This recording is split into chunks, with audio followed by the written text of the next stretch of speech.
Hey, hello, hello, hello, hello. Hi, guys.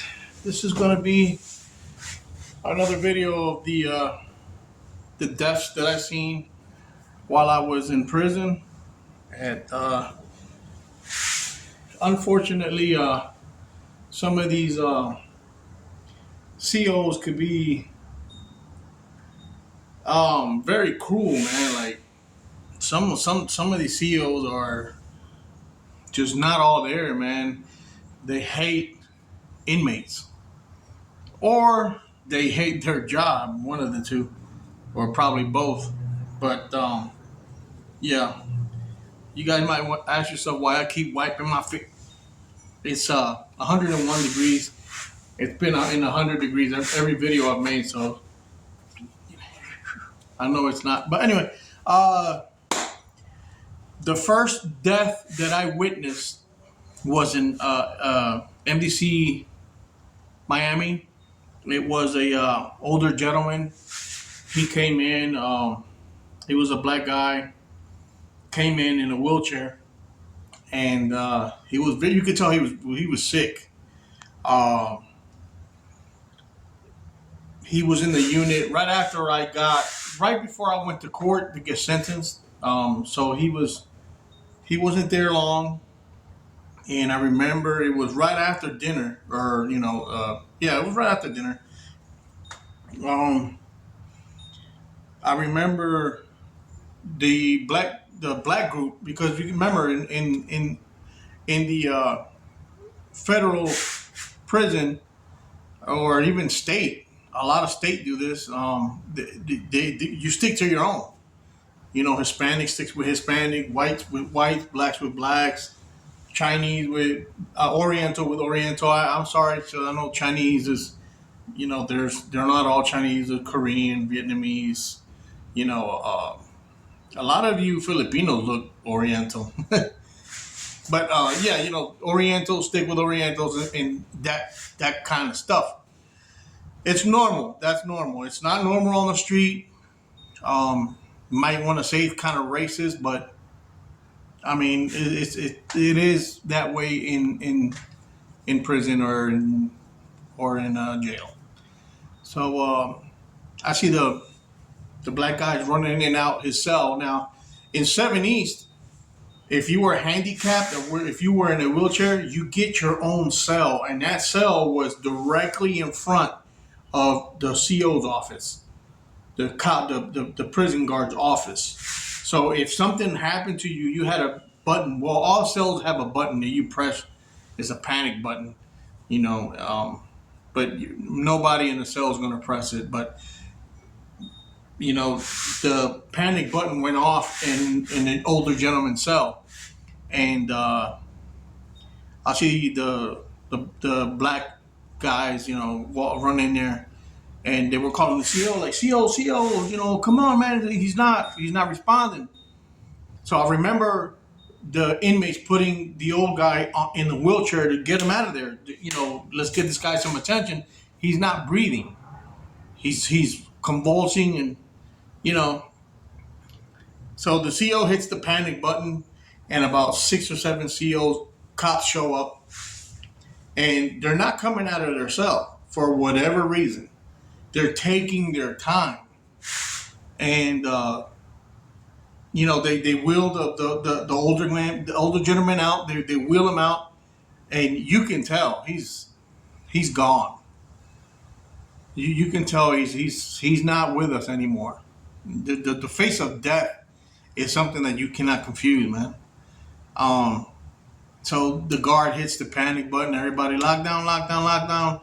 But from my cell, I can see clearly the whole floor, and everything that's going on uh, on the tier on the lobby, and they're just sitting there looking at him like, they're not.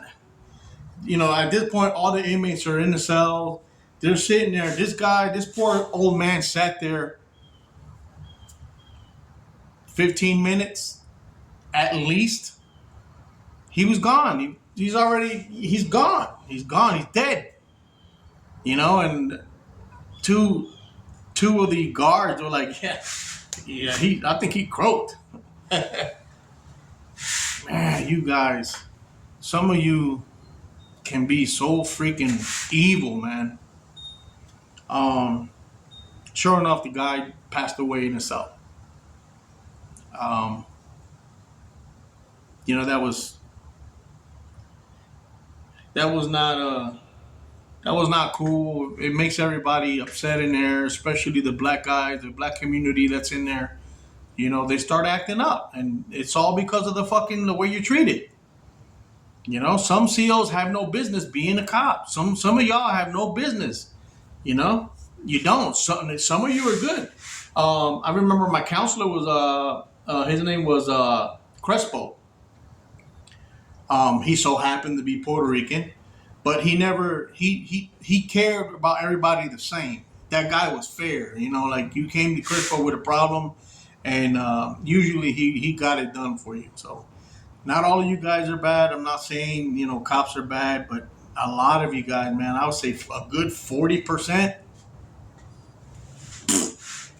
Um, the other the other person that I seen get murdered in front of me was uh, when I had made it to MDC Brooklyn, which is a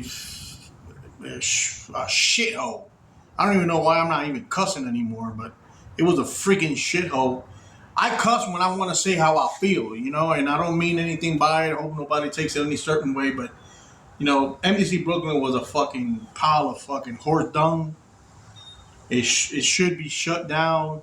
Those SEALs in there, those cops in there, 60% should be looking for a new career. To be honest with you, because they're just barbaric. I seen a girl get beat up by the guards coming into MDC Brooklyn. She didn't die, but she got stomped. I'm talking about, you could hear her bones breaking. They broke several of her bones, and it was all because she didn't want a fingerprint. And it's just you don't have to do that, man. We're At the end of the day, we're human beings and we got problems. It might take you longer to get us to fingerprint or to turn the light off or to whatever it is. It might take certain of us longer because we're all dealing with different problems. And I'm gonna tell you the truth. If you're ever gonna do time in the feds or in the state, whatever, you have to. The first year is the most hardest. I think the first and the last. So if you're gonna do a pretty long bid, 5 years plus, you need to know this. You need to know that the first year, the faster that you realize that your reality is that building, it's the building. Now, the life out there does not pertain to you. Nothing. Because when you get taken away for a long bid, it's just like you're dying. Just like you died, you can't come back, make any decisions. You can't fix anything. Nobody's gonna come to you. Hey man, can I borrow your jack, or can you help me change my tire? My car got stuck on the highway. There's nothing you can do. It doesn't pertain to you anymore. The faster you can accept that, the easier your time is going to be in jail, in prison. It took me almost a year to realize I have no control and no say so. But the other thing that sucks is if you're going to do a bid, just prepare yourself to be a punching bag. That's what it's going to feel like, because the people out there, they have the right, they have this, they're going to piss you off with the decisions that they make. They're going to make you mad, and there's nothing you can do. You're a punching bag now. There's nothing. You can't call nobody. You can't make anybody do shit. You can't show up if there's a problem. Well, hey, you're a punching bag. You have no say-so in what people do out there. And I'm speaking particularly, relationship-wise. Your wife goes off and runs off with, whoever the fuck it is. You have no say so. You're a punching bag. Take it, pop, pop, pop, pop, pop. There's nothing you're gonna do about it. She's out there eating steak, and you're in here fucking eating crackers and water, drinking water. That's as soon as you accept that, the easier your time will be in the feds. Now, the second person that I seen get murdered in front of me was I was at NDC Brooklyn, and like I said, I'm in line, and I'm gonna. There's about 20 of us, and I'm in the middle of the line, and uh, somebody tapped me on the shoulder and says, "Hey man, step back," because the guy in front of you, he's about to get hit. So I step back. No big deal. I step back. None of my business. I'm not gonna ask no questions. I don't know who he is. I don't care. I'm sorry, but that's how you start to get when you're in these places. And sure enough, man, guy pulls out a shank that long and starts shanking this guy, stabbing him. I mean, trying to kill the guy. That guy ended up dying. He died at the hospital from his wounds. Like I think one of the stabs went and severed his liver in half. And that's just part of being in that environment. You can't do nothing. You can't call nobody. Don't say nothing because you the same thing might happen to you. Just mind your business. The best thing you can do is mind your business when you're in an institution like that, and I guarantee you your time will go a lot easier. It's a lot of things that you're gonna experience traumatizing, but traumatization can be, I hate to say it, but can be turned off. You could turn it on and you could turn it off. So you have to turn it off. It sucks. The third person that I seen lose his life, and you guys can look this stuff up. Guy in FCI Fort Dix. You get when you go into orientation A&O, orientation and administration orientation, they tell you do not approach the fences. You will get shot, no questions asked. And they don't play, bro. They're not playing. They're gonna kill you. And sure enough, after about 2 years of being in Fort Dix, this guy, and I was standing in line. It was chow time, and chow time in Fort Dix, you have to stand in line. Your unit gets called, depending if you pass. There's inspection. There's 5 or 6 big bungalows. I'm gonna call them bungalows, but in each one there's like 300 inmates, something like that. They got 2, 4, and 12-man rooms in them, and you get inspection once a week. So I'll get back to the point here in a minute. So if you, for example, 5703 got 99, 100 points. The warden walks through it, and the other suck asses are with him, and they got a little thing. The floors look good, the windows look good, the ducting look good. 100. So now 5703 has 100. 5704 might have 98. Somebody forgot to do dusting, or somebody left a trash bag out that was whatever. And okay, so according to your inspection results, that's how you get called to chow. So if 5703 had 100, they're going to go to chow first. 5704 had 99, they're going to go second. 5707 might go fourth or fifth, and so on. So right after chow, we were the first one. We got 100, and we were the first one. And I don't know why this dude just decided right there and then to make a run for the fence. The chow hall is right next to the fence. It's no lie. It's maybe 80 feet. That's the closest that these buildings are to the fence. Well, actually not, because 57 '04 is like 30 feet. So yeah, but either way, it's close. This guy starts running. Now the CO, the cop, stops you outside the chow hall because you got to make a double file line. It's about 180, 200 inmates. And he sees the guy take off. So I'm like fifth or sixth in the lane, left lane, fifth or sixth person. Cops right there. He's, you know, shut down. I don't know whatever the codes are that the cops yells, and sure enough, there's fucking guards with fucking big, you know, AR-15s, man. And they waited for this guy to hit the fence. He starts climbing out. There's not only one fence. There's like fucking 7 fences, bro. There's like one that's like, I want to say that fence is easy 15 feet, easy 15 feet tall. And then you got another one, then another one. You got 3, then 2 10-footers. You're not gonna make it, bro. It's almost impossible. You know, it's just not. It's not plausible that you're gonna make it. They're yelling at him. You know, he doesn't have any COs behind him. These are the tower guys and the guys in the truck. And you know they're, you know, get down, get off the fence, get off the fence. And as soon as he starts climbing, he touches that barbed wire. You know, they lit him up. He was DOA. No lunch that day. No lunch for the compound was shut for 2 weeks.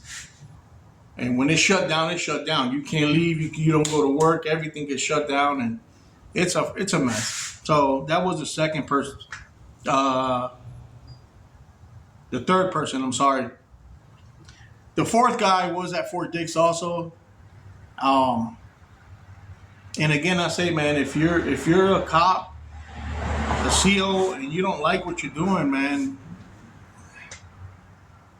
everybody has a family, man. You know, everybody, even though might be in there for stupidity, and you know, I was in there for stupidity, something stupid that I did. But I would like to know that if something happens to me, I can get emergency services as quick as possible. I mean, I know I'm in prison, so I know.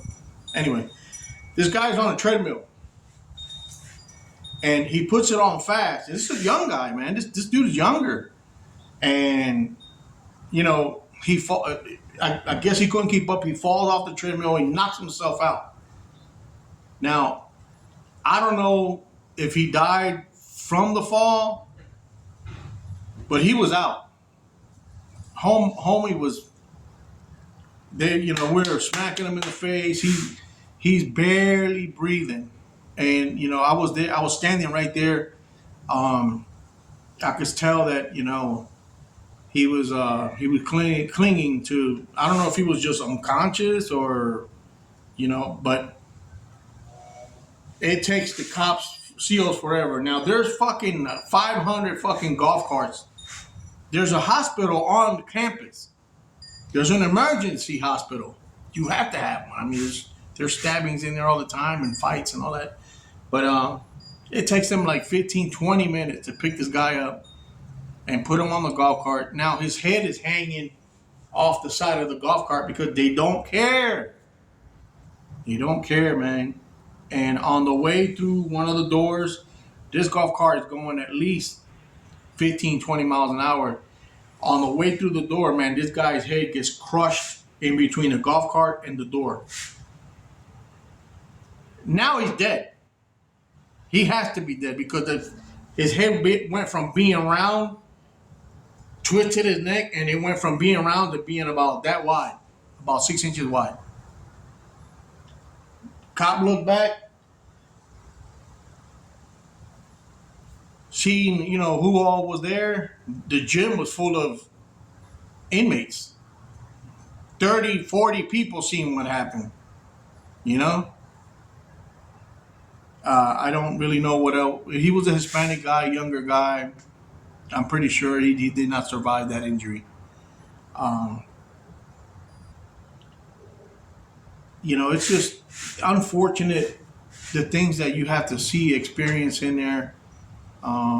multiple fights that I've seen where it got real goretized, inmates there, they don't stop. Once you get knocked out, the thing is, don't get knocked out, bro. Don't get knocked out because as long as you have, you know, movement and your conscience, you can protect yourself from potentially getting knocked out and then getting stomped to death. Um, I would hear a lot of fucking stories that are really sad, man. Um, it's just a very rough place. If you're gonna go do some time, prepare yourself mentally. The best thing you could do, the best advice I can tell you, because I was there, I've been there, and I think a lot of the old guys the guys that been and did a bit, the best thing you could do is carry yourself respectfully, respect others, and mind your business. Just mind your business. You have to be that way in order to survive.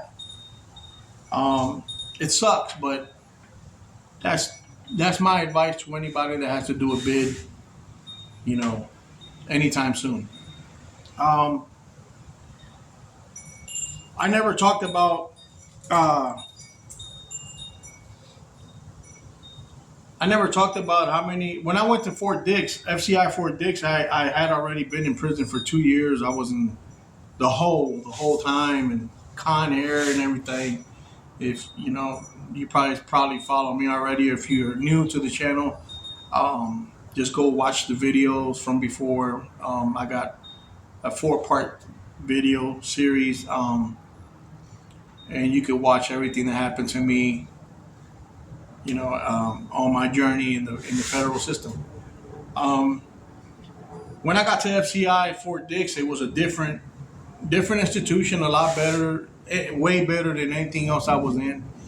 Like I said, it was a low, but it was run like a medium.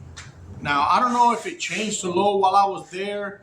It was a medium and it changed to low. I don't remember that because a lot of this stuff. When I first got to Fort Dix, I was still mentally not all focused. I started to get my focus back about a year after I was at Fort Dix. Um, year to 2 years actually. Um, then I started to go into school. They made me take my GED twice, even though I graduated high school. They're such liars, man. I have a high school diploma, and they were like, no, it doesn't come up in any of your. It doesn't. I think it shows up when you give them your social security number. Sure enough, it's there. I graduated from Frankfurt High. Um, and they were like, no, no. And just because I made a big deal out of it, they made me take GED twice. I took the exam, passed it. You have to forcefully go to school. You have no choice. You have to go get your GED. That's mandatory. And after I passed the test and I got confirmation, now you can go back to work because if you're going to school, you can't work. So I wanted to work because I got to make money. Sitting in school is not making me any money. Like at the moment with nobody helping. So after I passed, I'm ready to go back to work. And usually you go back to work where you was at. I was in the kitchen, and nope, Gomez, go right back to school. Say, man, but they made me do it twice. So I said, okay. So I took some time to study and get really good at it. I passed the test again like that. I'm a pretty smart guy when it comes to math and books and social studies, science, and um, the English language. I'm all right. I'm pretty good. Um, and then I took a course. I got a certificate in nutrition. Got a 3-month course. Got a couple credits there. So I took a course in nutrition. Obviously, it didn't do any good because I'm fat, but it's okay. But I'm fat because of these. Yeah, gotta have my beer. Love my beer. Um, but you guys don't drink beer. But I had a certificate in nutrition, and then I actually forgot to say this when I was I forgot to say a lot of things while I was in Fort Dix. Fort Dix was good for me because I was able to pretty much do anything I wanted. I was very well liked because I was a musician. I started teaching classes. I actually started teaching classes, guitar classes, and one of the inmates gifted me a guitar. You know, he was leaving. He left. His name was Scotty. I remember his name was Scotty. He was a pilot. Um, and he had bought a guitar. You're allowed to have guitars in there. Um, and he gifted me his guitar. I'm like, wow, you know. So I had like no lie. I think I had 18 students the first semester, and then it was 3 semesters that I taught for, and like 15 in the last one. And they all were doing really good. I'm not too shabby as a teacher. And then the last 2 semesters I had help from it was Dominican kid. He was bad on the guitar. Oh man, probably better than me, you know. But he was bad, and me and him started to teach people, and it was fun. It was a time to get your mind away from negativity, from the streets. Stop thinking about the streets. I seen big strong guys, man, big strong guys on the phone, crying like a baby. Big dudes, man, fucking bench pressing, I don't know, fucking 10 tons with one fucking arm on the phone. Man, it was just crazy. Get your mind out of the streets. It doesn't belong to you anymore. I mean, it doesn't. That's the best way for you to do your time. Focus on where you're at, focus on yourself, rehabilitate yourself, because the federal system does not rehabilitate you. So,